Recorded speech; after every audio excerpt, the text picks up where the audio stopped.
Shalom, this is Yah is Magnified, and I'm back with another informative video. Today's video is titled Extrinsic Fraud. But before I tackle this subject, as always, I must state for the record, I'm not a lawyer, I do not practice law, and I do not pretend to. All my videos are for informational and educational purposes only.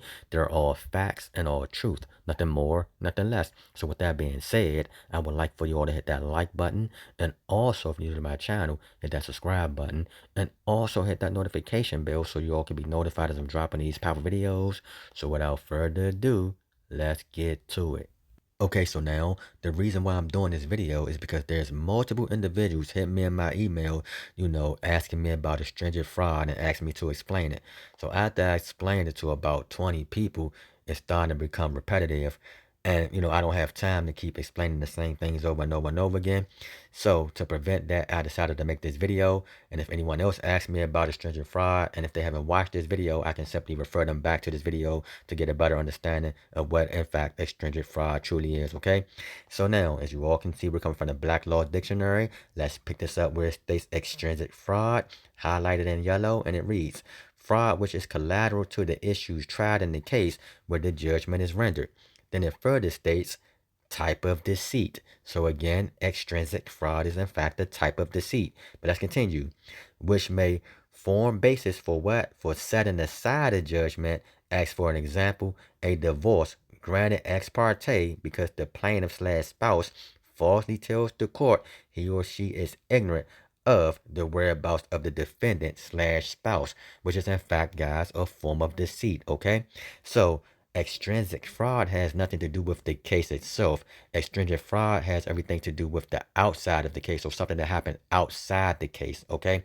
Such as sewer service, or a lack of procedural due process, not receiving notice of summons or not receiving notice of the hearing, and the court end up making a ruling in the party's favor that did the deceit, just for them to receive a judgment in their favor, okay? But 9 times out of 10, the party itself that's a part of the case did not do the deceit. Deceit comes again from the outside force, okay? To further prove that, let's go over the definition for extrinsic, because I feel as though once you all know what extrinsic means, then extrinsic fraud will make even more sense. So let's go there. Okay, so now, as you all can see, again, we're coming from the Black Law Dictionary, but this time we're going to read the term extrinsic, highlighted in yellow, and it reads, foreign, from outside sources, okay? That's why the term is extrinsic fraud, not just fraud, okay? Because extrinsic fraud means something that has taken place from the outside. So if you was to get your child support case dismissed for extrinsic fraud, it's not saying child support is fraud. No, it just means something that has taken place on the outside of child support that has nothing to do with the child support case has committed fraud, okay? Such as what? Improper service, also known as sewer service, which is, when an individual claims to have served someone, but then they throw the documents down the sewer and then file the affidavit of service into the court as they actually served that individual, when in all actuality, they didn't, okay? That has nothing to do with the case or child support being fraud as a whole. No, it has everything to do with the party that did the deceit. That's why it's called extrinsic fraud, because it's done on the outside of the case. That's it. That's all. But now let's go over Merriam-Webster's dictionary just to get better understanding of extrinsic. Let's go there. Okay, so now as you all can see, we are in fact coming from, again, the Merriam-Webster's dictionary.com for the term extrinsic. Let's pick this up at 1A, and it states, not forming part of or belonging to a thing. So again, extrinsic fraud, or to be extrinsic, is not being a part of or belonging to a thing. It's simply what? Separate or from the outside, okay? That's why I have the term extraneous behind it. We're going to go over that as well. But now let's read B. B, originating from or on the outside. Again, the outside, not child support as a whole, but no, it's dealing with something that happened on the outside of the case, not stating that child support is fraud. No, the action on the outside of the case was fraud. But let's continue on. Especially originating outside a part and acting upon the part as a whole. Okay? Hope you guys understand that. Meaning, it's done on the outside of the case, but acting upon the case as a whole. So once someone does the wrong thing and commits a fraud on the outside, then 9 times out of 10, the court has to set aside that judgment, okay? But if you're dealing with child support and you prove extrinsic fraud and now your child is over the age of 18, which means the child is no longer a minor, then the child support enforcement agency cannot bring that case back at you again. Why? Because it loses its jurisdiction to do so. And two, it also means what? External. That's it. That's all. But now let's go back to extraneous, right? So you all can see what extraneous means. Again, extraneous, which is also an adjective. And it means one, existing on or coming from the outside. Again, everything is stating on the outside of the case. So extraneous means on the outside of the case. That's it. That's all. Let's read two. 2A. Not forming an essential or vital part. Okay? It's just that simple, guys. But let's continue on. B. Having no relevance. That's it. It has no relevance, guys. So something that happens on the outside of the case is not relevant to the case, but it affects the case. Why? Because it prevents a party from what? From participating in the case, which is the deceit, but not child support itself is the deceit, okay? And so that means that child support itself isn't fraud per se. It's just stating that if you got your case dismissed for extrinsic fraud or extrinsic fraud, my bad, that means that something happened on the outside of the case that has nothing to do with the child support case itself. Okay. To further prove that, now let's go to Cornell Law School to read the definition for extrinsic fraud. Let's go there. All right, so now, as you all can see, we are in fact coming from Cornell Law School. Let's pick this up at the very top where it states extrinsic fraud. And it reads, extrinsic fraud is a what? It's an act. So we know what an act is. To act means to simply perform and or what? Do something. So we know the Child Support Enforcement Agency or child support itself cannot do anything. It cannot act, it cannot perform, it cannot do anything. Okay? So because it cannot do anything, then we know that extrinsic fraud does not apply to child support itself. Okay? It can only apply to what? Its agents acting on behalf of the agency or an outside source. Okay? To further prove that, let's continue reading. Extrinsic fraud is an act of deception or misrepresentation outside of the event itself. So again, if extrinsic fraud is outside of the event itself, and we know the event that we're dealing with is child support, then that means that extrinsic fraud happened outside of child support, not with child support. So it's not saying that child support is fraud. No, it's simply saying that the outside source, aka the process server or the one that committed deceit, is the one that participated in the what? The act of extrinsic fraud. But let's continue on. Outside the event itself, which deprives the victim of what? Material information or participation. And it's just that simple, guys. Okay? Again, such as source service. The reason why I say source service because that's most likely will be the reason for one to claim extrinsic fraud. Okay. To further prove this, let's go to a case law in California that I want to show you all dealing with source service. So you all can see that this is in fact a real thing. It's not a term that I've made up. So now let's go to the case law to further prove that. Let's go there. All right, so now I just want to provide more evidence that source service is actually a thing. Source service is not a term that I just made up out of my head or out of thin air trying to get you guys to believe something that's not true. No, it's in fact a factual thing, like everything I provide in my videos. They're all facts, all truth, all proof, nothing more, nothing less. Okay, so again, let's pick it up from this California case since we're dealing in California.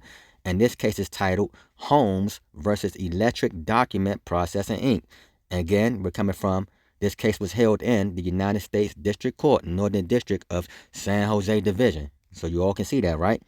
So now let's get straight to the meat and potatoes to find out what source service is, to get a better explanation, and to further prove that it is in fact a thing in law. So let's pick this up where it states as. It states, as explained in Richardson versus Alliance Tire and Rubber Co., which is another case law, it states, the term source service originated in jurisdictions in which process could be served by professional process servers rather than public officials, and derived from those process servers who once followed a practice of disposing of process given to them to serve, e.g., by throwing it down a sewer, and then falsely returning that they had duly served it. Okay, so that's what sewer service is. Okay, they was taking these legal documents such as summonses and complaints, throwing them down the sewer hole, then filing a sworn affidavit stating that they actually served the party when they really didn't. That's sewer service. Okay, so let's go back and continue on to where we left off at. Let's go there.